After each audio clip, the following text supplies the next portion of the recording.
craziest students that actually are returning to visit, right? All right, They but with all seriousness, the craziest student I've ever met in my life. we are very excited today to have with us today Muhammad Mustafa and Abu Hudayfa Hussein, and that's not what we call them, but you know what? Just for the formality of it, we're gonna sound cool today, right? All right. So briefly, guys, it doesn't matter who starts first because I don't think any one of you guys will start, but let's see who starts first. Just briefly introduce yourselves. Go ahead, Mustafa. I think I should allow this opportunity given to be Abu Hudayfa Hussein. I think you should Okay, so we're gonna continue introduce passing yourself. back. Okay, so let me start off. Assalamu alaikum wa rahmatullahi wa barakatuh. My name is Abu Hudayfa, or as Brother Sahib said, Abu Hudayfa Hussein, using my full government name inside this podcast. I guess you guys know me too well. We're gonna swing it on to Mustafa for introducctions. You said a lot about yourself. You just said your name. There's so much more you can if you want want to talk about school, what's your interest, hobbies. First, I thought we were doing names, but if you guys want to go into it, we got 5 hours. We got 5 hours to go. All right, so starting off. Hey, I got my coffee. Okay, I was a student here at AnNur's Islamic school. Now I'm currently a Albany student in my fourth year, inshallah. Undergrad. Inshallah, we're gonna have a graduate student in a couple of years from here on this side.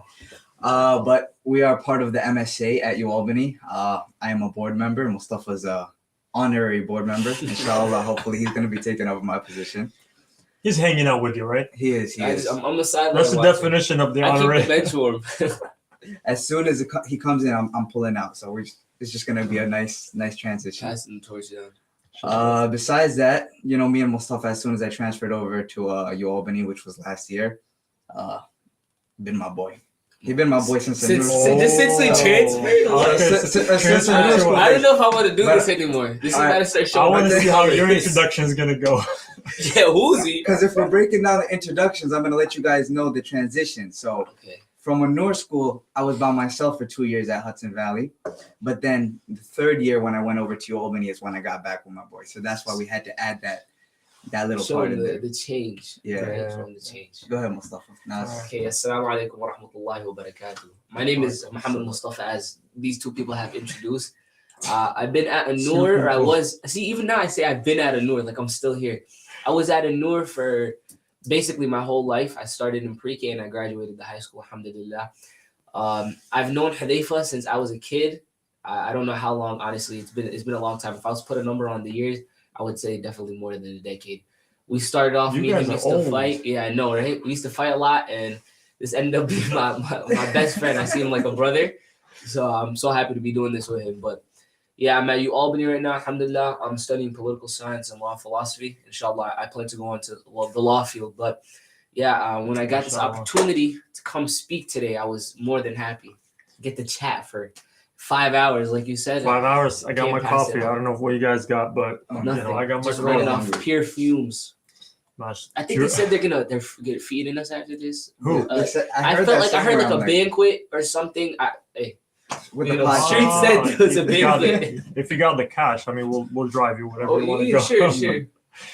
All right, so that was a very brief introduction. Obviously, it took about how long? A couple minutes. Yeah, a couple minutes. We can go in depth if you want. Yeah, no. It's okay. That's we're gonna start exposing each other, and I don't want that to happen. What is there exposed? No, it's just a surface scratch, and it still feels like too much exposure happens. So this one I'm gonna do actually with Muhammad Mustafa. When I joined AnNur in 2016, right? Yes. You were in 8th grade. Yes. The best class. The best class. 8th grade. I'm gonna disagree with 8th grade 2016. We were the best class. AnNur was never the same after our class. People who know my sense of sarcasm, they know it was the best. But you know what? Actually, that's like that batch is like the closest that still till this day I haven't gotten that close to students. Like you never will. And that's why Abu Hudayfa felt. That's why he felt he needed to join you guys, right? Yeah, come back. I had to come back. And then Abu Hudayfa came back, and he was among the special students. I almost said special need. No, you can't be saying a lot. Translation. You can't be saying stuff like that. No, I didn't mean. See, you guys misread what I said.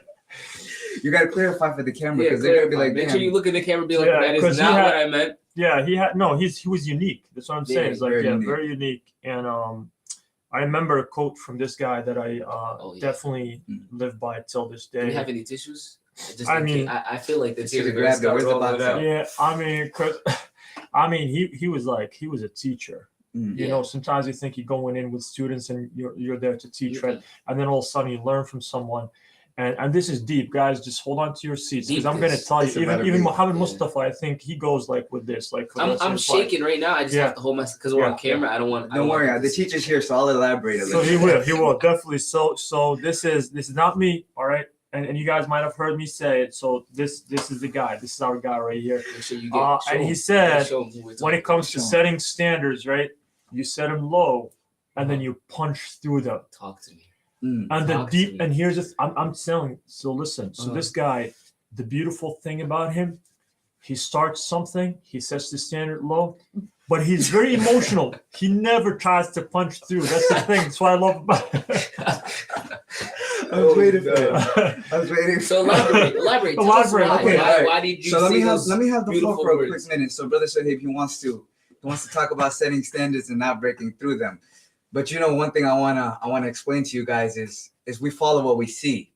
So if he's saying, you know, he's my teacher, you know, we gotta set the standard, and you know, if we don't break through them, unfortunately, that is the fault of the teacher. We're gonna say it like that. But to elaborate on the quote that I was saying, set the standard, meaning set your goals and increase them slowly. But Brother Shoaib, I guess you want to make a joke out of it. I'll say you got to slowly increase it as we go up. So any standard I set, you know, the record is slowly going to show for itself. You know. Okay. Just you feeling that, right? I'm not gonna lie.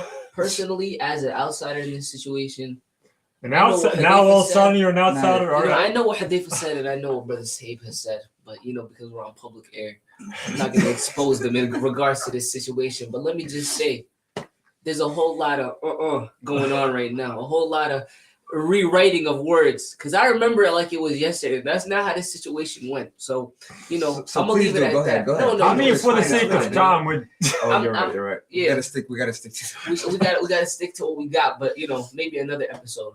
Like and subscribe. Have us back for a part 2. Which reminds me, this is the only second episode for AnNur's Alumni, right? So you guys. Who was the first? It was what's his name? Ziad and Abdul Bari. Yeah, they were we're calling the pilot episode.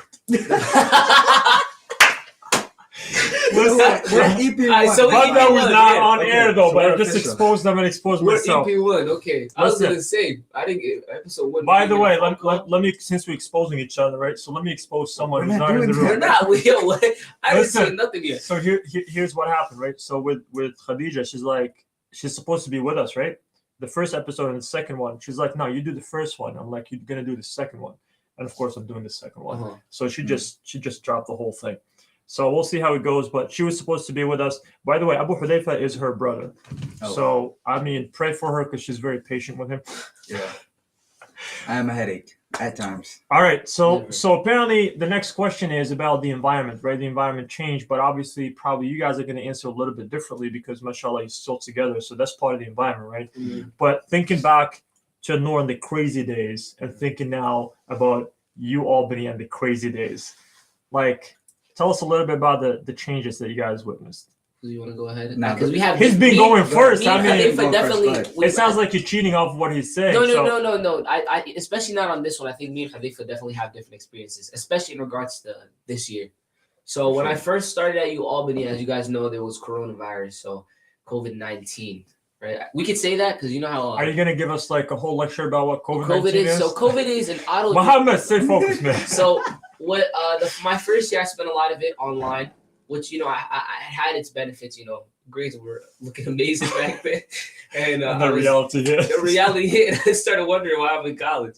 But no, all jokes aside, yeah. So the first year and the second year, that was when Huzi came. Or okay, I'm just saying Huzi. So that's how I call him Huzi. But the second year, Khalifa came, and we spent a lot of time. Like every day, I would see this guy during my second year of college. Sorry to pick him up. We go to class on occasion, and then we chill in the campus center. But what we were lacking, and I think I can say this for the both of us, was an environment that felt similar to what we had before. Yes, we did our best to stay away, and I think we did a great job of staying away from things that, you know, are outside of our religion.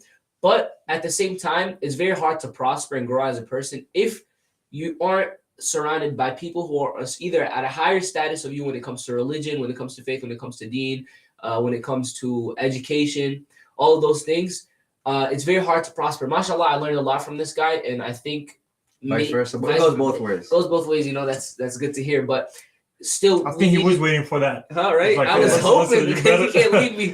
Yeah, I learned a lot from him. Yeah, Like, I can see he did. I'm the teacher. Right. So yeah, and then our second semester of the second year, we stopped hanging out. Not because I didn't want to. I would still see him like it was too much to learn from maybe 4 or 5 days a week, which is a lot less than what we used to. But it was different for me. I was alone for a lot of the semester, not by choice, but it helped me grow. But it wasn't until this year, honestly, that Hudayfa, he got on the board for the MSA and he was telling me to join, and it took me a while to open my eyes to it, but I did. And recently, I feel like more than ever, this is definitely the year that I've enjoyed the most. And I think Hudayfa is definitely the same for him. We talk about it all the time because it feels like I'm back in AnNur.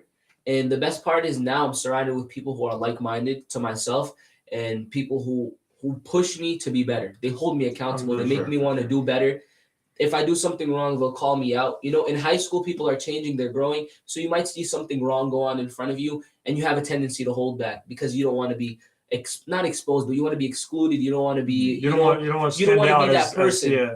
But now it's different. When you see something wrong, you say something, and I definitely the environment has been a blessing. That's all I can say. Alhamdulillah, I feel like there's barakah in the group of people that we surround ourselves with. I felt myself change as a person for the better. And it's one of the biggest blessings that a person can ask for because your friends, your group, definitely. If I was to give some advice, even though I know we might be talking about that later. That's for later, man. It's like, all right, let me not get ahead of myself. But definitely. But he's a wise person. He has a lot of advice. It just pours out of me. Yeah, you have to surround yourself with people who are better than you and push you to be better. Because if you don't, life is all about growth. If you stay in the same position for a long time, it's going to catch up to you, and you're going to be wondering what did you do with the years that you had available to you. So yeah, the environment has been a blessing. Alhamdulillah, that's all I can say. Yeah, so let me jump on and switch it a little bit. So let's start with the first environment that we would say of AnNur Islamic School. First we're surrounded by Muslims. So we have prayer at the top of our priority. We have character, which is something that's severely lacking in university. Like someone will have disrespectful words, or they'll have like speech that's not appropriate, but in an Islamic environment, automatically that's at our top. We have prayer, we have religion, we hold ourselves in a different manner. So that's completely different. And especially before Albany, because I'm going to say I had a 2-year period where I was at Hudson Valley. And in that environment, it was just, I had to pray by myself, barely any Muslim friends. And if I did, because we're in an environment that, didn't push that, it was mostly us like saying, okay, we could push prayer. We could do things that aren't necessarily what you want to have your Muslim friends do. You want to push each other like, oh, it's prayer time. Let's jump to prayer. Always, did you read Quran today? Is it Friday? Are we going to read Surah Kahf? All those things are things that we want to have when you're in a Muslim friend group, when you're in an environment that feels good. So to push or to continue on to that, at Albany, our first year, as Mustafa said, it was just us two. So we were pushing each other, but of course, it was fun. We had a great time. Don't get it twisted. But it was very limited. Like we prayed, imagine, like it's just two of us praying, but imagine praying in a full room. It's a completely different feeling. Every salah. So I'm gonna leech off of what Brother Suhaib normally he pushes for. And he's a big advocate of MSA. And I didn't hear that until he gave one of the speeches at our MSA event, and he was like, I'm always 100% for MSA. And I thought about that, and I'm still thinking about it. I'm like, why would Brother Suhaib say that out of everything? Why would he say MSA specifically? He didn't say Islamic school. He didn't say the masjid. He said he's a big advocate for MSAs. And I think it's important to think about that is because when does a person get lost? It's in that environment where we're not surrounded by Muslims. So for that environment and being surrounded by Muslim students at Albany is a very, very big blessing from Allah subhanahu wa ta'ala. And, we got to be grateful for that. So that's my take on environment. Yeah, great. Thank you guys. So I'm just gonna add a little bit, and I'll tell you. I think I mentioned why when it came to Albany, and for me, it's just really like when I came to this country around like the age of 19. That's why I really kind of like I came back. I was born here. Now we're gonna go throughout my history. Right? I was born here. My family left. I came back at the age of 19. So how many years ago was that? Like 80s? Actually 2001. Wow. You were yeah. That's it's okay. Let's not go there. I'm not that old. I'm only 40. I'm only 40. Do not dig in the age. I'm not. Don't worry. So the MSA is really what kind of like kept me kind of like together and helped me even like take my religion for what it is and really kind of like face it and embrace it and of course Allah subhanahu wa ta'ala first, but the MSA is second. So for me it's part of my history. It's part of who I am. So like I said, I always advocate for the MSA. So the next thing that I want to ask you guys is specifically pertaining to AnNur and how has AnNur prepared you guys both spiritually and academically, obviously for college. You want to take this one? I mean, you both got to take it, but who's going to take it first? You want to take this one, take the next one? Yeah, we do a little tag. Yeah. Some WWE stuff. I can start off this one. Go ahead. Yeah, so I mean, for someone who like literally grew up here, I mean, yeah, probably. But we've had these conversations that we're having right now. Me and Hudayfa have had by ourselves multiple times, especially this one. So Alhamdulillah, recently through Hudayfa, I was given the opportunity to teach at Masjid al-Salam, which is one of the mosques that I grew up at. Alhamdulillah, and it is only until I became a teacher that I realized how essential. And I'm going to give out a specific name, Sister Suzanne was in my understanding of the deen. Because wallahi al-azim, if it was not for that woman, I would not be anywhere near as how much, even though I know so little, as how much that I know now. Because the amount of the benefit that her Islamic studies teaching has had on my life, it's like, honestly, it's mind-boggling. Because I always consider myself like, oh, I only know so little. I only know so much. But then I've been surrounded by people. And I feel like now I can help, and it blows my mind because I was always feeling like I'm the one in need of help. I'd always go to sisters and I have a question about this. In class, my hand is jumping up because I want to know, because she, mashallah, she knows so much. Yeah, and for how much she would teach us and the amount of time that she had and how much effort she put into it for us to digest it and truly understand it, she'd always say, what's the wisdom behind it? And I used to be, man, what's the wisdom? I can't find the wisdom. Now, that same statement I use with my students and I apply to my own life every day. What's the reason? Allah did not put this thing in my life just because He wanted to put it. There's a reason behind it. So from a spiritual standpoint, wallahi, Sister, she's done a great job. May Allah give her the highest level of Jannah. Because what she's done with especially the kids from my generation and past, and before that, yeah. And how much effort she put into teaching Islamic studies. She has a love for the deen and a love for teaching. Like, may Allah give her the most biggest blessings in this life, honestly, because it's amazing what she's done. It's amazing. And, I just want to give her a big thank you, big shout out, because we definitely need to appreciate her more, much, much more, especially her past students. Wallahi, we have to do more. But yeah, from an academic standpoint, AnNur prepared me for the workload. We get so much work. We used to get so much work here at AnNur. Essays every day and just writing things and projects and assignments and picking up on skills that I haven't had the opportunity to use now. But I know that when it comes by, I'll definitely be prepared because we've had so much extensive training on certain things.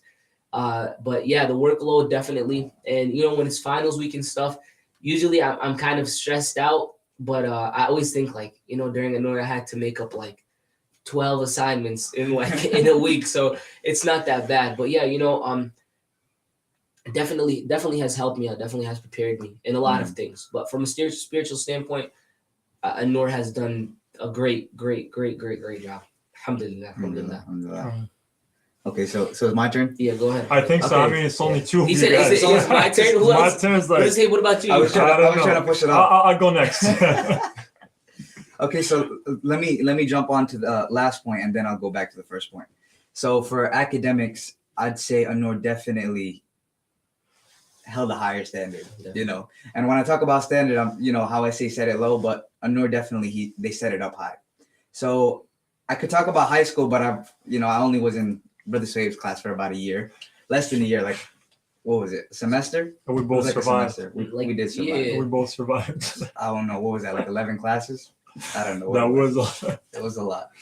But from middle school, especially, so I think this is AnNur school standard of like from middle school, which is the years that I didn't skip out on. Alhamdulillah, all the teachers pushed us to a level where it was supposed to be our best. You know, they didn't let us slack. So Islamic studies, we're gonna get to that inshallah. But for English, math, social studies, science, we were always held to a higher standard. So as soon as I went to high school, which, you know, we were talking about college, but I want to bring in high school a little bit. I was put in all AP classes and honors classes, but it felt like it was subpar. It was so easy. I used to go to class thinking like, okay, we got to write an essay in class, but their essay was like nowhere compared to what we were writing in our classes. You know, it was like, okay, we got to take a claim, we got to add this 2-3 paragraphs. All right, we're done. I'm out here writing the paragraph, and I'm not a good writer by all means. You know, Mustafa out here, mashallah, amazing writer. Mashallah. But when I wrote the paper and I'm done in like 10-15 minutes, and I see the kids there like asking for extra time, and I'm thinking like, what did you guys do? What was your standard? So just based off of my middle school, and I'm not gonna come back to, you know, the high school era, but Brother Suhaib definitely he put a higher standard than what we had in middle school, you know. For sure. A realistic standard to say, you know. What? All the projects? Not realistic, bro. At all. It was realistic. The stuff this guy had us doing, I used to what wonder concepts? what Concepts were you it's thinking not about it wasn't the topics. The topics that we would learn were very interesting. That's what used to push me to get the work done. But sometimes the stuff this guy would ask, I'd be like, he must be having a bad day or something. It was Somebody giving him 3 like, you know what, Mustafa? 3 essays and the project. And you know what? And you gotta present it too. Present it all in the same day. And you're going first. Oh my. Oh, I love the going first. Yo, I used to you know never what? go first. Here's the thing. Yusra actually the other day, she's like, you know what? I appreciate what happened. She's like, one day at UAlbany before they moved. Yeah. She's like, I walk into the class and her classmates, they're like, oh, you're presenting today. She's like, what? She didn't have anything done. She's like, but you know what? She's like, I aced the thing. She's like, I just did it. She's like, you know what? It makes me remember those days where we had to do work and we're like, she's like, but it got me right. I'm like, you're welcome. No, like Peace out. Especially college presentations, a lot of those kids don't know how to present. Oh, yeah. I'm gonna jump onto that. Yeah, go ahead. Let me jump onto this because I know that's the workload right there. I mean, my position at UAlbany MSA is the PR, you know. So I'm out here chatting. It's my job to chat to people, and you know, you gotta have it off the top, you know, off the noggin. So when we're out here presenting, and these students who haven't had that strict environment or that open environment to keep pushing up and present and be a leader, you know, because that's what AnNur school teaches us to be. It teaches us to be leaders, not followers, as school wants us to be. You know, they want us to follow the rules. They want us to like listen, fall in line, write the rules, not state your opinion as much, you know. But AnNur school, like, find the answer for yourself. You know, as he was saying about Sister Zan, think about it. What's the wisdom behind why we have this question? What's the wisdom behind the answer? So that's what AnNur school pushed us to do, which, it, you know, affects what we do in school and college life. You know, as soon as we go up there, it's like, it's secondhand, you know. It just comes to you. Because I remember Brother Suhaib, like, he was telling me one time, I was like, Brother Suhaib, do you have a khutbah ready? He's like, yeah, I have many khutbahs ready. And I just go up and I'm ready off the dome. And I'm like, I want to get to that point. And alhamdulillah, you know, just one time I was able to do it off the dome. And I was like, okay, I could give a lecture. And then from there, it's like, it's a confidence thing. So if AnNur school is pushing us to be that leader, and it's no longer if you have the knowledge, because you can have the knowledge without the confidence, is like, you're still lacking a little bit. So that's the environment, that's the education part. And the spirituality part, if you want to add something onto the academics? No, I was just going to say that last point about you can have the knowledge, but if the confidence isn't there, then it's going to be very hard for people to want to listen to what you have. You have to have some sort of character, some sort of enigma, because if you don't, it's very hard to make people want to listen if you're just like, you know. To get the message across. Yeah, it's very hard to get the message across. Go ahead. Sorry, I don't mean to cut you off. That's like Brother Suhaib. If we took something, it's like If we took some, let me say something. Even though the way they present it is like he's presenting the most difficult way. It's like I'm gonna make it hard for this guy. if we put Brother Sohaib at that's the the relationship I standard have with them, by the way. If he said it anyway different, I'd be like, oh, that's dope. But that's true. that is true. That's how we true. talk. So let me say preparedness and confidence. So Brother Sohaib's confidence gotta be up here, and the preparedness waivers. We'll bring it up here. We're not gonna bring it out. We'll keep it up here. That is the standard. But alhamdulillah, with the knowledge that if you have knowledge and you did your time at school and you did your studying, you could have that, in your reservoir. You could just pull it out. Like I have it, but I have the confidence to pull it out. But for the spirituality point, because I didn't answer and I don't want to get around the bush a little bit. Sister Suzanne, definitely a big shout out to her. And even in our graduation speech, you can't emphasize how big of an impact she had, because Islamic studies, I taught it, he taught it. To little kids, it is so difficult, to keep their attention, to keep them focused, to actually get the point inside their head. And not only like where you're forcing it, is to have them understand it, to like think about the wisdom behind, okay, why do we make wudu for prayer? Why do we pray 5 times a day? Like, is it stopping us from doing something? Is it helping us with something? All those things that you want a kid to think about themselves, to be a leader, of course, you want to have critical thinking. You don't want to be the person that's like, okay, give me the answer. I'm going to follow the answer. Give me the answer and let me like look at the answer. Is it correct? That's the spirituality point too. Like you can't just take something and not, connect it. You have to connect it to something. And for religion, that's a very big thing, which Sister Suzanne definitely prepared us for. AnNur's Islamic School with prayer definitely prepared us for. And which is why at our MSA, we're always pushing for prayer on time. We're making sure we have halaqas. We're making sure we read our Quran. And that all comes from our root, which was AnNur's Islamic School. Absolutely. Just to add to that, actually, like you said, there isn't enough that we could say about Sister Suzanne. And the interesting part, and I tell her this, even as a school principal, when I go to observe her class, I tell her the one thing I really appreciate, I always leave with something new that I learned. Like it could be like the same concept, but the way that she like introduced to the class, which is really, it's like her focus is just the students, right? Mm-hmm. How they're going to take it in. And like you said, she doesn't force the information through, right? She really wants them to grasp that information, embrace it, and kind of like take it and make it as part of their life, right? And interesting enough, she actually taught people my age. I wasn't here, obviously, but I know people at my age, actually, they're like, yes, Sister Suzanne was our teacher. So definitely we can only really say Jazakallah khair, because she really dedicates her life, time. I always say if anyone is to claim AnNur, it's her. For sure. And we're all her students. So again, big shout out to Sister Suzanne and all the teachers here at AnNur. Alhamdulillah. Students continue to benefit. So briefly, because alhamdulillah, I'm enjoying the time with you guys, but this is actually the longest episode, by the way. But I'm sure really? People are enjoying it. No, it's this is gonna be the longest, but you got 2 chapters here. What did you? I know, right? Expect? It's 3 actually. Unfortunately, I think your self-confidence is too high. We're not gonna shut up. No. Okay. So let's get to the meat and potatoes. So what do you guys miss about AnNur? Absolutely nothing. Okay, I like his honesty. Absolutely not. Okay, I'm gonna say one thing, and this is now my second shout out.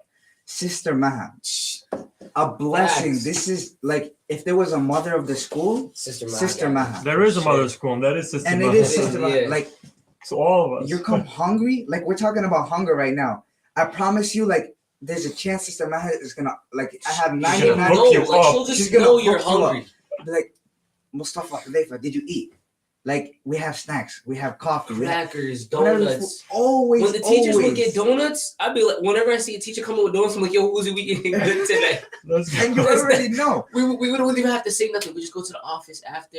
Sir Maha, hey, I got some donuts in the back if you guys want some. Boom. And it's good. And people may think that's something small, but for a kid, no, that's family. If you have a mother figure, someone who's feeding you, so it's a safety thing too, so that's something that I miss about AnNur, that feeling of like being safe and like, okay, you're not going hungry, and a lot of people, I feel like when they're in the outside, I'm like, okay, I gotta go buy food, You know, that for most college students, that's something that's on their mind, like food.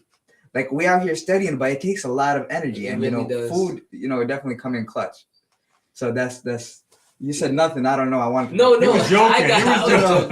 There's You so better much, say something. There's so much I can miss about AnNur's. Can we pause the video for a second? I got something. Just got a knuckle sandwich waiting for me. No. I miss definitely what Hudayfa said. That's definitely one of them. But honestly, when I think of the first thing I miss in AnNur's, it's them conversations I used to have with Brother Sahib in the office. So the first year he came, I used to get in trouble all the time. Let's remember, I did not expose you. Yeah, it's okay. I can say it because those years definitely helped me grow. Confession sessions, counseling, right? Just don't make me. Don't say you're gonna forgive me after I pay you under the table. No, I used to spend every day in the office. Like it was bad. I don't even remember why. It'd be for little things, like I'm wearing my hat or I do stuff like that. It was just like, come. I think he was just bored and he just wanted somebody to talk. I had a lot of work to do. All right, I was not inviting you in to talk to you. So I used to spend every day talking with this guy, and then after the next year I calmed down. I think I wasn't getting in trouble anymore in high school. So I used to just come to his office and we'd have a lot of conversations. A lot of the things that I carry with me now, a lot of the personality traits and character traits that I have are definitely from those conversations.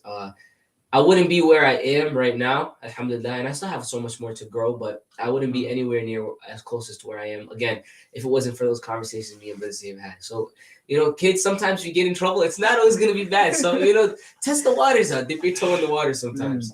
Since you mentioned that, I'm gonna mention two things about these guys. The good thing about AnNur that I feel it has been, at least my experience with these guys, it's always the opposite. It's trying to get him out of the office, not into the office, especially when Muhammad Mustafa started behaving. But I'm gonna tell you something since he exposed himself. So I don't know. I didn't expose him. No, I'm not gonna expose you until he starts exposing himself. Okay, so one time I had Muhammad Mustafa and Omar, right? I needed them to help me, right? Yeah. Okay, let's see. Let me see if I got it. There's a lot of this. So I needed them to help me, right, with something, right? So I called them into my office and I'm sitting, and they come in, right? And they sit and it's like, what do we do today? And they both started exposing each other, right? No, each other, never each other. No, maybe what we did together. Like confession. Okay. So I'm saying confession is like, and then I was like, is it this? Like, and I'm like, nope. And I'm like enjoying it, right? Just waiting. They kept listening to things, and I'm like, I don't know how long we're gonna go for this. And I couldn't hold it. I started laughing. And I'm like, listen, guys, first of all, you expose yourself about things that I didn't know. Secondly, what was it that I needed you guys to help me with? It was something. I think it might have been when we were laying out the bricks or the stone. The stone. It was something, right? Something, but some hardware, something. So that's the good thing about these guys. Like, you don't even try to get them to make it. Like, they force it onto you. It's like truthfulness. Exactly. Honestly, if it wasn't for AnNur, I wouldn't be the honest man I am today. Too honest to the point that I'm like, all right, guys, let's stop here because I think there's too much going on here. So the last part, which kind of like Muhammad Mustafa, you got us ahead of this, but I'm sure you have a lot because you're ocean of wisdom. Did you say that earlier? I'll just make sure we don't drown in the advice that you're gonna share, but maybe from each one of you, from one from each one of you guys, like one advice to the youth out there. Since he already thought about his, let me contemplate mine. Remember off the dome. So. No, mine was mine. I honestly can't even remember what it was. There's you gotta give us ocean another of one. wisdom. It just kind of comes out. So once it comes out, it doesn't go back. Ocean of wisdom, but he doesn't know how to swim, so he's lost in his own wisdom. Now we don't have to expose things outside of school. That's crazy. I got mine. You got it? I got mine. You went fishing in the ocean. In the ocean, it's working. Just a full lake of water. You know. Okay.